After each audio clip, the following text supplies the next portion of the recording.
Agora são 8 horas, quase 18 minutos. A gente conversa agora com o pediatra, infectologista, diretor da Sociedade Brasileira de Imunizações, Dr. Renato Kifuri. Dr. Renato, boa noite. Bem-vindo de volta aqui. Quanto tempo que a gente não conversava. Muito obrigada pela paciência de nos aguardar. O Breaking News, a notícia urgente nos atropela, mas a conversa com o senhor é super importante. Me ouvindo bem, doutor Renato? Te ouço muito bem, Mona. Boa noite a você. Um prazer estar de volta aqui ao 360. Feliz ano novo. O Expresso CNN, o 360 é um pouquinho mais cedo, mas tudo bem, tudo junto e misturado. Vale. Vale. Vou até fazer a propaganda para a Dani aqui, ó. O 360 das 3h30 da tarde a mais ou menos 5h40 da tarde. Vale ficar ligado o dia inteiro. Diga, doutor Renato.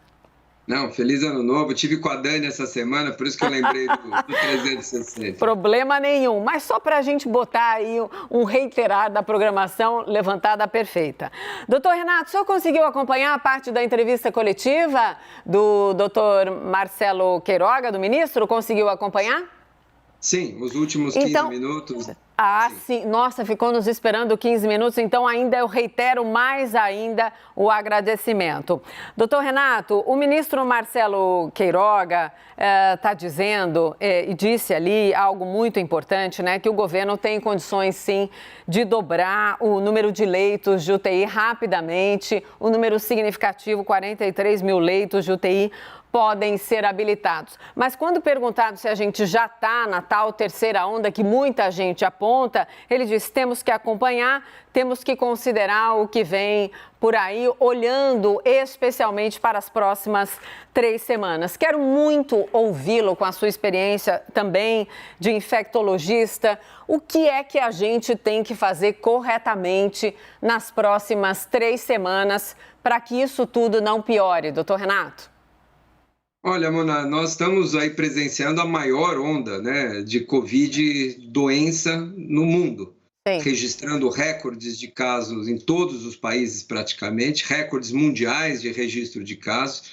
E o Brasil caminha para isso nas próximas semanas, é inevitável. Nós vamos dobrar o nosso pior momento da pandemia no meio do ano passado, sem dúvida, em número de registro de casos. A boa notícia é que o número de formas graves da doença não vai acompanhar esse número grande de casos. Infelizmente, a vacina vai cumprir o seu papel e os indivíduos que estão se infectando, a variante Ômicron não poupa indivíduos vacinados, ela infecta todo mundo. E a gente está vendo um grande número de infectados, todos que estão nos acompanhando aqui, tem alguém na família, aí na TV tem gente desfalcando sua equipe. Verdade.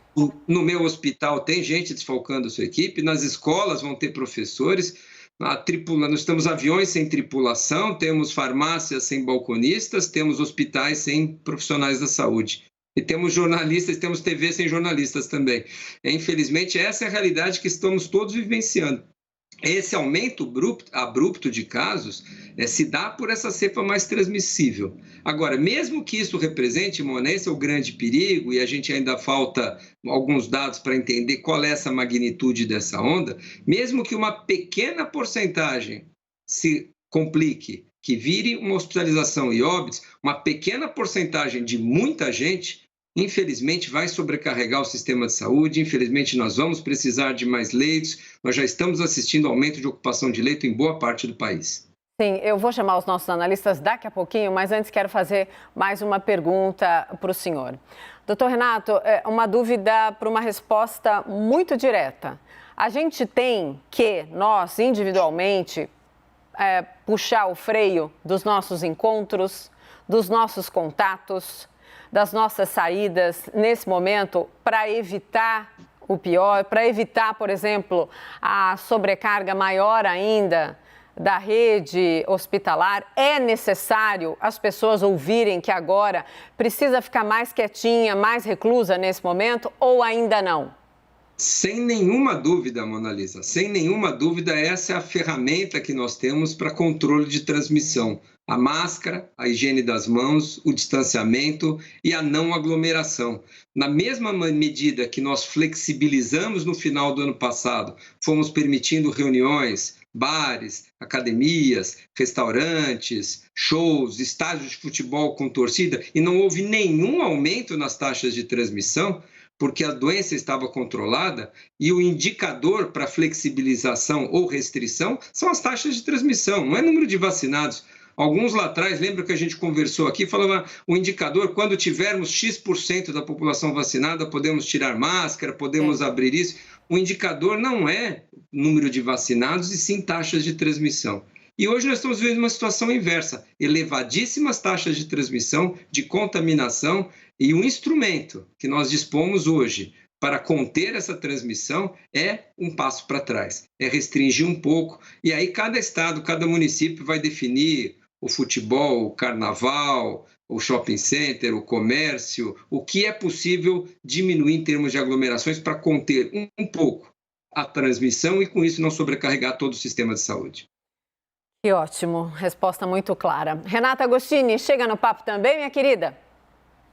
Boa noite, doutor Kifuri. A gente ouvia há pouco o ministro da Saúde, Marcelo Queiroga, e ele voltou a falar que ele vê a Ômicron como uma variante de preocupação e não de desespero, porque nós temos o Sistema Único de Saúde preparado para atender a população. Gostaria de ouvir o senhor sobre esse aspecto, se o senhor entende que o SUS está preparado para esse choque que vem agora, e também se a gente, aí eu digo a população como um todo, especialistas incluídos, se nós não erramos ao ali em dezembro apertar os cintos ainda mais. Ficou muita gente com uma impressão de que, olha, reunir a família no Natal, depois veio uma onda enorme. Será que a gente deveria ter feito o que a gente fez? Não deveria ter soado um alerta antes? Olha, Renata, boa noite a você também, é um prazer estar aqui com você.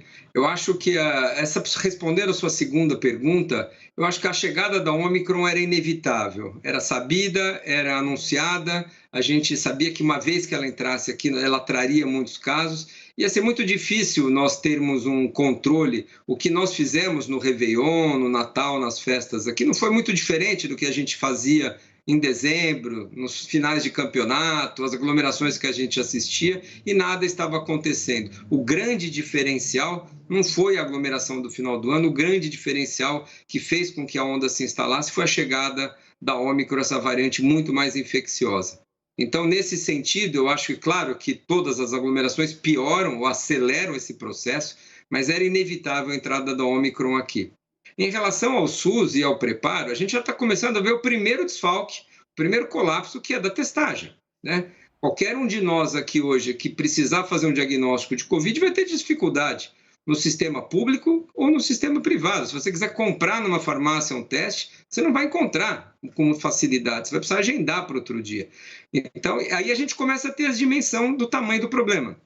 Não conseguimos testar adequadamente, não conseguimos diagnosticar muitos desses casos, daqui a pouco não vamos conseguir atendimento tão rápido, e se, de novo, nós tivermos uma sobrecarga numa porcentagem, mesmo que seja pequena, do número muito grande de casos, pode faltar leitos em alguns locais, pode faltar terapia intensiva. Eu acho que o governo, todos os governos, na esfera federal, estadual e municipal, têm que estar preparados para uma nova onda importante. E, de novo, ressaltando, mesmo que seja uma variante que percentualmente cause menos danos, o número de casos será muito grande e esse percentual, mesmo que pequeno, em números absolutos, se traduzirá num aumento expressivo, infelizmente, de formas graves da doença. Leandro, chega também, Leandro?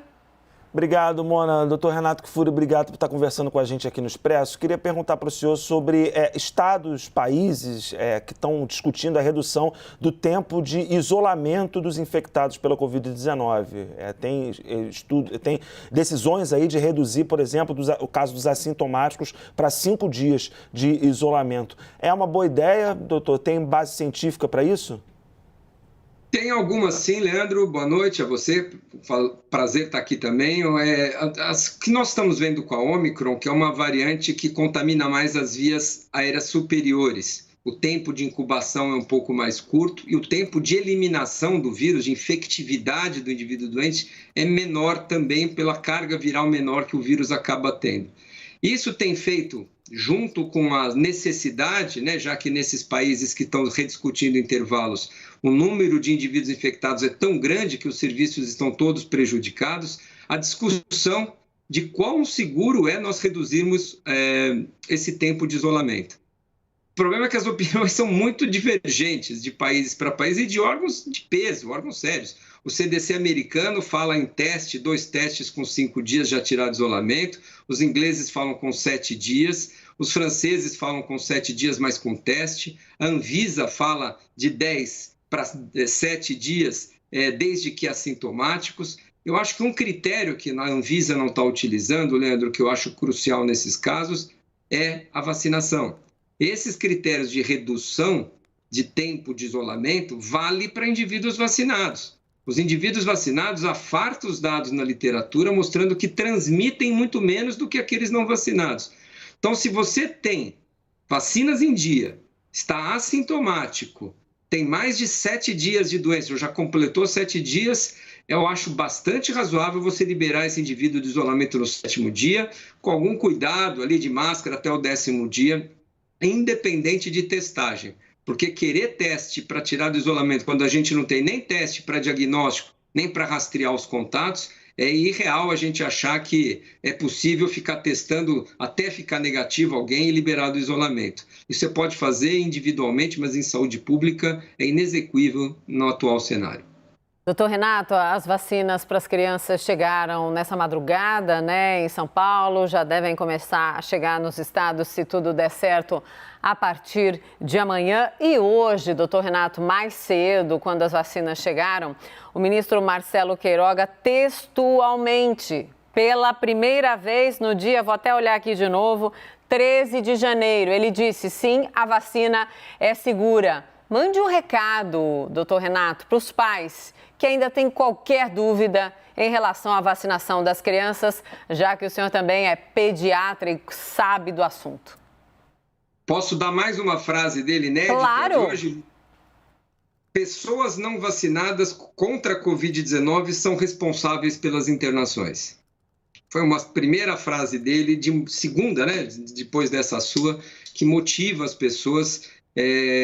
com toda a reticência, né, o lançamento da vacina na pediatria pareceu quase um pedido de desculpas por estar colocando as vacinas para as crianças, constrangido, contrariado, né, a ciência teve que apresentar naquela audiência pública as vantagens e foi inevitável para o governo colocar as vacinas para a pediatria. Então, a despeito de um presidente que faz propaganda contra, que contraindica, que não vai vacinar sua filha, nós estamos vendo agora as primeiras falas positivas de um ministro que devia exaltar as vacinas e não colocar sempre empecilhos na sua fala.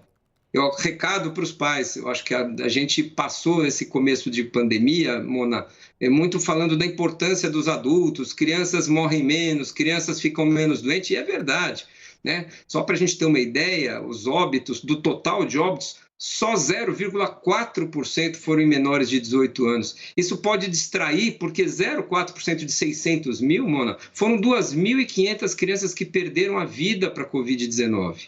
Nenhuma doença prevenível por vacina, aliás, nem a soma de todas as doenças preveníveis por vacina fez mais vítimas do que a Covid-19. Então, o recado para os pais é o mesmo rigor que nós tivemos para licenciar as vacinas em adultos, idosos, grávidas, adolescentes, tivemos também para as crianças. A vacina tem se mostrado altamente segura nos países que estão utilizando. Mais de 10 milhões de doses em crianças de 5 a 11 anos já foram aplicadas. E menos efeitos colaterais do que em adolescentes, por exemplo. Então, a doença não é desprezível, a vacina é segura, as crianças têm o direito de se vacinarem. Vamos vacinar nossas crianças, porque a pior coisa, Mônica, eu sou pediatra há 30 anos. A pior coisa na carreira de um pediatra é você perder uma criança por uma doença evitável. Você vê uma criança falecer de meningite porque não tomou vacina. Morreu de sarampo porque alguém disse que a vacina não era boa e não quis vacinar o seu filho.